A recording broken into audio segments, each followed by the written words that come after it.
Alabama lands another premier elite prospect, Michael Carroll, a legacy for Penn State, not following dad.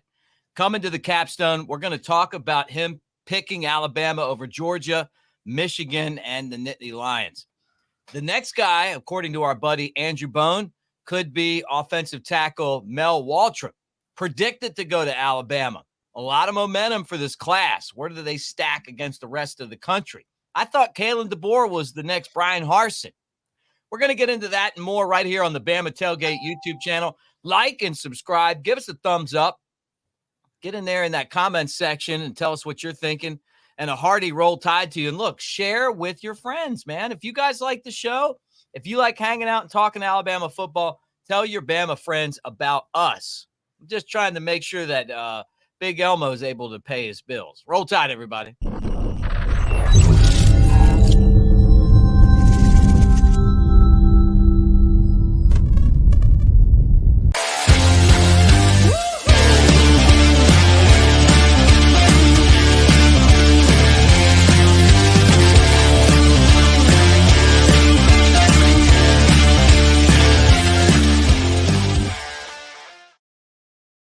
All right. What do you say, everybody? There he is.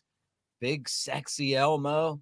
I'm at Broadcaster Mick. That's at Brett Elmore Show from WJLX. Great to see you, man. How about the news yesterday? Boom! Bama. Look, man, somebody asked me in the comments, they're like, who do you think the next person is going to be? I said, Michael Carroll. I wasn't sure, but I thought it was a possibility. I just kind of had this gut feeling about it. And yesterday he commits to Alabama. This is a big-time get. Legacy, offensive lineman. Dad played at Penn State. He picks the Tide over Georgia, Michigan, and the Nittany Lions, man. I just love what I'm seeing right now. Coach Cap getting it done. Coach DeBoer making the environment one in which players want to come to Alabama. You're supposed to take a step back with a new coach, but I don't feel like that's what's happening. I don't think so. Yeah, he chose Alabama over Georgia, Michigan, Penn State.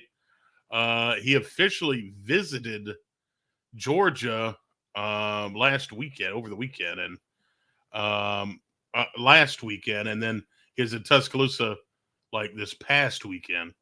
And then he had official visits scheduled for Michigan and Penn State. He's expected to cancel those.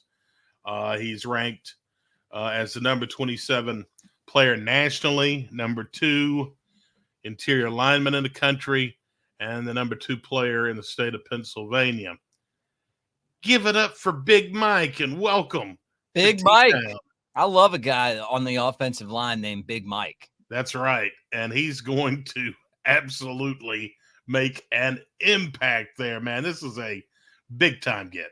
You win championships on the lines, offensive line and defensive line, the interior players. And I know we talk a lot about the skill guys and what they bring to the table and the quarterbacks and all that stuff. But think about the 2020 Alabama team, how dominant they were at the line of scrimmage, how good they were on the offensive line. And that's what I feel like we're seeing right now. Alabama's offensive line is ranked number 1. We've talked about that. But they are not letting up when it comes to bringing these guys in. And Andrew Bone, our guy, he's even in the open. We got him in the open. That's how much we like Bone. He says the next guy, Mal Waldrep, coming in. He's probably like, look, I'm not going to let all these guys steal the thunder. I want to be on this Alabama offensive line. Good old Mal Waldrep. I like this guy. 6'5", 320 pounds, plays at Central Phoenix City down in South Alabama. He officially visited Tennessee. Well, he will visit Tennessee. He's got it scheduled for June 21st. He's got a June 14th visit with the Gators. And he apparently visited both Alabama and Auburn over the weekend. So I don't know. A lot of they're looking into the crystal ball again, and they say this may be the next guy. So we'll see. He's got a lot of folks after him, and but the Crimson Tide, a lot of the experts like Bone think that he's coming to T-Town. Yeah, look, I love it when Bone thinks that a guy's coming because, normally that means he's coming. Yeah, normally he's pretty right. Yeah. So, I'm feeling like this. The offensive line and just what we were talking about a second ago, the interior of this team, Washington had the best offensive line in the country, and that led them to the national championship game. DeBoer knows as a former wide receiver how important it is that the quarterback have time and the running game can take place, right? Yeah. So, well, talking about Washington, how about over the weekend, Michael Penix comes to Tuscaloosa during this big recruiting weekend and helps his former coach at Alabama with the recruiting pitch. right. How big is that? How cool is that? No, I love it. Absolutely love it. Maybe Waldrop's the next on the list, but I do know that we got a guy scheduled to come who's the number one linebacker in the country. Boom, there he is. Ty Jackson. Come on, man. Seminole. You were a big fan of that Seminole Wind song by John Anderson.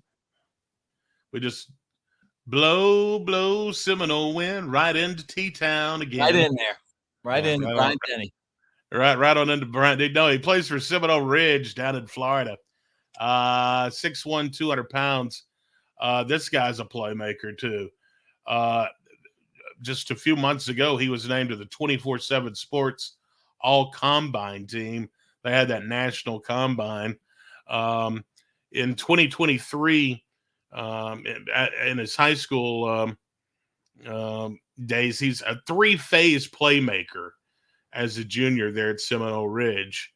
Credited for 135 tackles, 4 for a loss, 4 forced fumbles, 2 sacks, couple of interceptions, and also he played a little bit of receiver. Just do it all. Caught 15 passes, 257 yards, and 5 touchdowns. And get this, he added a pair of kickoffs returned for a touchdown. So, guys, when you got an athlete like this, put him on special teams, put him on offense, put him on defense in high school. But, of course, he's been recruited for that linebacker spot.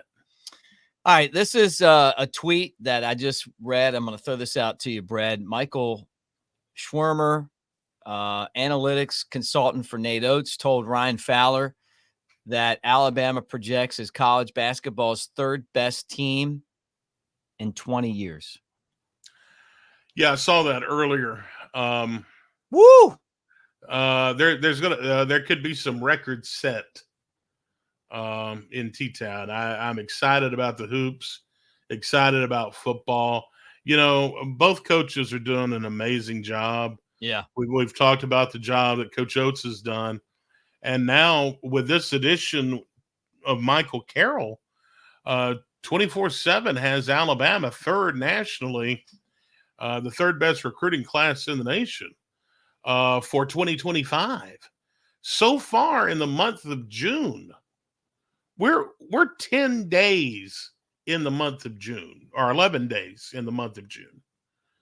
Keelan Russell, Chuck McDonald, Michael Carroll, all 4 stars coming to Tuscaloosa. Yeah, right. I mean, what else can you say? Right. Yeah, and you mentioned right in the opening, it's like lank. That's all I have to say is lank, because you naysayers about Coach DeBoer. How about those Georgia fans right now? How are their feelings that Michael Carroll's coming to to Alabama. I love how they dismiss Alabama. Now that Saban's there, they can't lose to Alabama. Like, that whole thing's over. We're going to find out in Tuscaloosa, and I think that it's going to be the same outcome that it normally is against Georgia. You're bullies until somebody comes and punches you in the nose. But when talking about basketball, though, the fact that this program is ranked that elite, that they say could be one of the best 3 programs in the last 20 years, or teams anyway, right? With Mark Sears and Grant Nelson and, Jaron Stevenson, and then all these guys that you brought in, Amari and the shooter from Auburn. And you look around and you're like, man, this is the basketball team that we all dreamed that we would have one day. It's here. Yeah.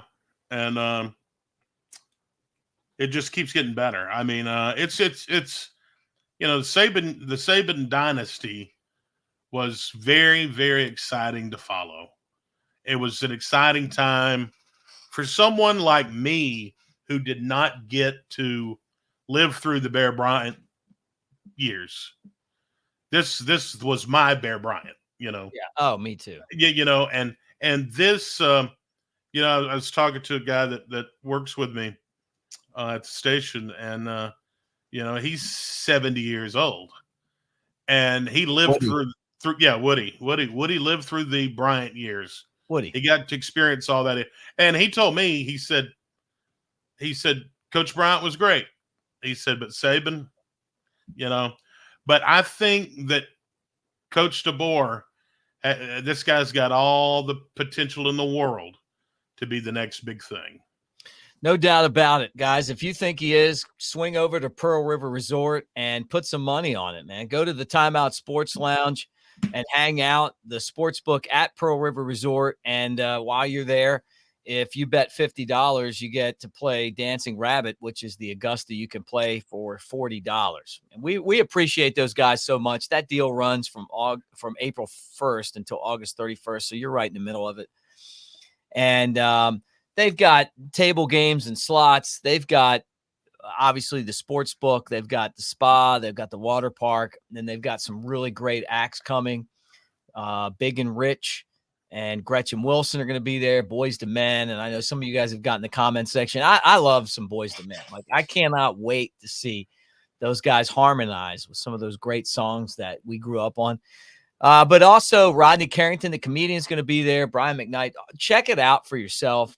And I got to tell you this, the show's made possible by Pearl River Resort. So, those guys have done a lot for us as well.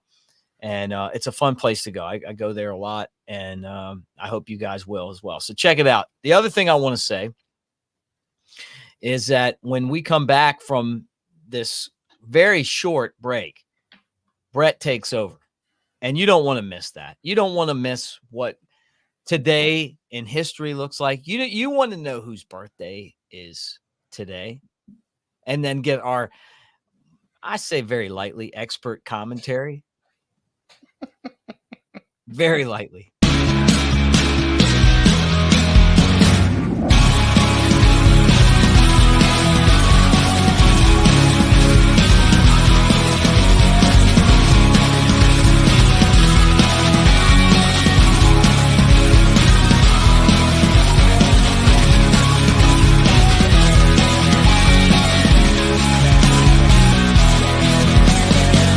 Escape to Pearl River Resort.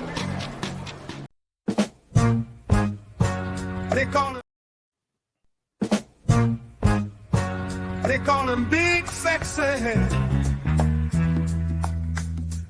Coming at you from the Walker County. Jasper is his hometown. He's known for giving free rundowns. Oh, Big Sexy. Throwing out those Alabama thoughts. Sneaking out your mom's window without getting caught. Nick gives you the XP, but Big Elmo is here to please. Big Sexy Elmo on the Bama Tailgate Show.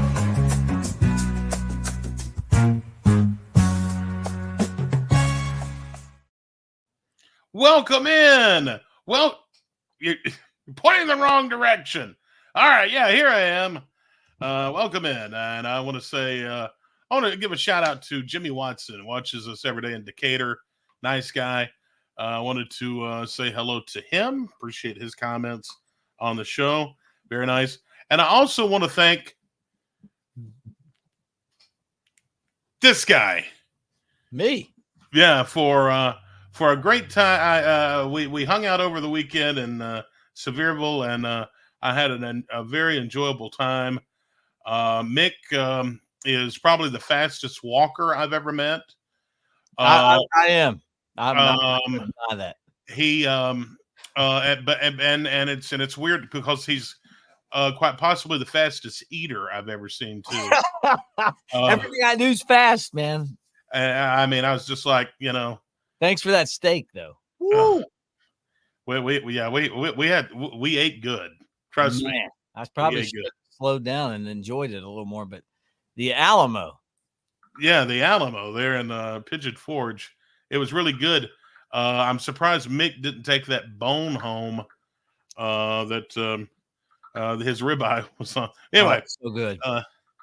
I wish I would have just to marinate it and then chew it like a dog. Yeah, you could have put it in some butter beans. Deep butter bean? And then you that would have given them some flavor. You ever heard that? Yeah, I know about that. Oh yeah. Okay, well, today's June 11th. Frank Beard is 75 today. You know Frank? Frank Beamer? No, Frank Beard.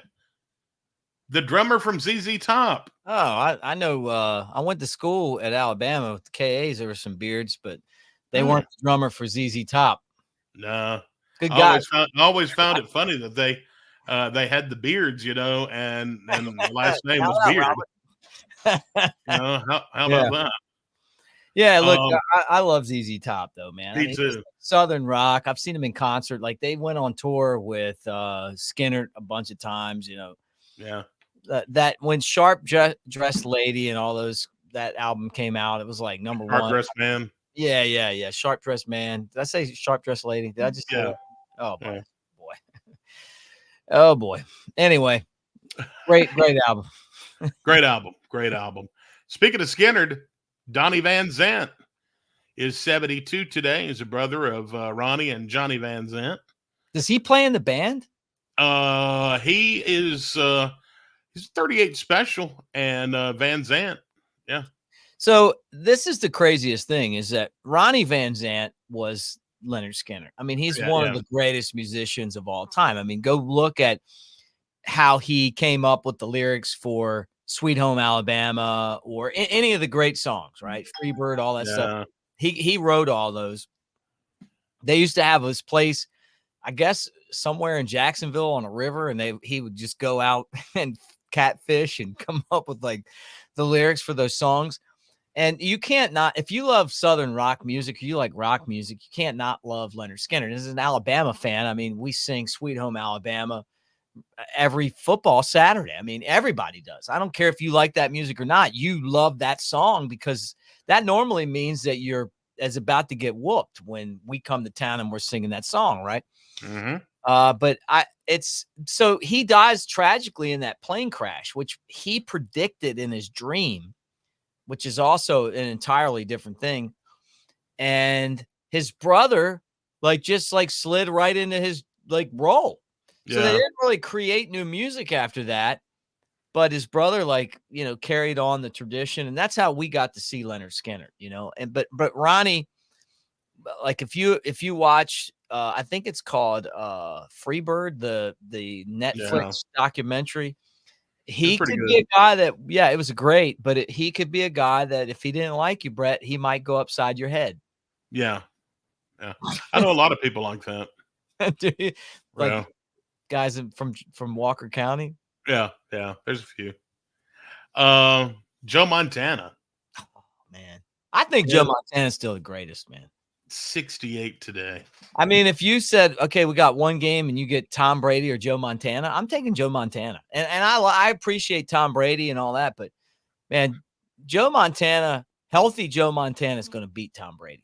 And honestly, Tom Brady might even say that because that's his idol too. He grew up a Niners fan. Went to Notre Dame. had that success there. I was a Cowboys fan as a kid. Obviously he had the game against the Cowboys to beat them to go to the Super Bowl in '81, which kind of jump started his legend. I don't want to say legacy, but his legend. And even up until the end when he played with the Chiefs, and if the NFL was as soft back then as it is now, he probably would have won more Super Bowls. Could have. Today's holidays, not a lot today on the list. It's National Corn on the Cob Day. You a corn on the cob kind of guy? So how many times have I talked about steaming crabs on the show? Oh, yeah. A lot of times, right, guys? So there's this corn called, I think it's called Silver King corn. Silver ear. Silver King, yeah. And Yeah. you put it in on top of the crabs when you steam them, and it's delicious. But my friends from Louisiana do the same thing on crawfish. Oh, yeah. They're on the crawfish. Corn is an essential part of a crab/crawfish steam or boil. Yeah. Love corn. You like cream corn? I love it. My grandmother used to make me cream peas. Once in a while, she'd deviate and make cream corn. But yeah, I'm a fan of that. This is not real healthy, but it's delicious. Have you ever had fried corn? Yes. Yeah, that's good. Yep. How about popcorn? You ever had that? Popcorn, yeah, that's pretty popular too. But yeah, corn on the cob day is today. Today is also German chocolate cake day. So Brett and I, we went to the Alamo and we ordered dessert. We didn't do appetizers. We did the dessert instead. Right. Dessert was great. We didn't go with the German chocolate cake. I went with key lime pie. What did you go with? It was kind of like a Mexican type dessert. It was a tortilla that was had a Hershey's bar inside of it. So good. And it was I think it was fried. The shame thing is this, and I have to apologize to you publicly. I do. And really, I should probably. It's really no big deal, but I should probably quit the show for this. But yeah, Brett and I had come up with this agreement to split our desserts, and then when I went to the bathroom and came back, dessert was there. I forgot the agreement, and Brett was ready to trade, and I had already eaten most of my key lime pie. So I do apologize for that. Well, first of all, there was never an agreement. You brought it up, and I wasn't too keen on giving up any of my fried. You gave it to me. I mean, you were like, "Oh yeah." I forced it on you. But I ruined the whole trade. Yeah, you got one forkful, but German chocolate cake. You know what? I'm down. I like a good cake, man. Yeah. And yeah, Mick was Mick ran to the restroom, so the waitress came back and she was like, "So what's for the dessert?" And I told her, and I said, "And he's going to have the the key lime pie." And she was like, "And this lady was a great upseller on everything." It really was. And she was like, "Would you like to add a scoop of ice cream for $1?" And if Mick's known for anything to me, he's known as an ice cream man. Love it. And I said, what the hell? This meal costs $125. Hook him up. For $1, hook him up. At that point, do it. Yeah. I was like, come on. But no, it was great. And but yeah, today's National German Chocolate Cake Day. Today is also National Making Life Beautiful Day. Yeah, I don't really know what that means, but I feel like making life beautiful is just treating people the way you want to be treated, right? I mean, that's kind of the thing I try to live by, man. Treat me the way you want to be treated. I'll give you that same respect back, even if you're an Auburn fan. Exactly right. And it also means I do it every day just by walking outside. And you are a good dude, though. You natural for you. Brett and I were talking about if he won the lottery today, and I was like, you would give a lot of that money away, and he was like, yeah, I probably would. probably would. Yeah. You have a problem saying no. Yeah, I'm afraid so. Okay, could be a good thing, could be a bad thing. Right. Who won the Belmont Stakes over the weekend? Don't ask me that. Please don't ask me that. I'm just wondering myself because I had a horse in mind. Father Carl didn't send me his picks. Really? Yeah, he because he was so bad the first two. He was just he was like just forget all about it. well, Now, yeah, he was going to bet without us. all right. Look, before I even looked this up, I was going to go. There was something gray that I was going to put my money on. Okay, And Donich or yeah. Dornich won. Dornich, yeah. So I would have lost, so that's okay. All right. Gene Wilder was born this day in 1933. Gene Wilder, and we've talked about my love for Richard Pryor on here. So, I mean, when he teamed up with Richard Pryor, that was like kind of some really funny stuff. 1964, Manfred Mann records Do Wah Diddy Diddy Dum Diddy Do. If I hadn't watched Stripes with Bill Murray, I wouldn't even know anything about that song. But one of the unsung great great movies of all time is Stripes. Bill Murray, and then the guy, what was the guy's name that was also in Ghostbusters? Dan Aykroyd? No, he's passed away now. He's the one guy that's not there. They had him as a ghost in the last Ghostbusters I saw. Harold Ramis. So it's him and Harold Ramis, and I should know that because I used to work with Len Casper, and his wife was his personal assistant. Oh, okay. Ramis, yeah, and great guy. I heard nothing but great things about Harold Ramis. But they sang that in there. They did like their thing, and they sang that. Yeah. Pretty sad day this day. Don't end it on this, though. No, I'm not ending it on this. Okay. John Wayne passed away this day, 1979.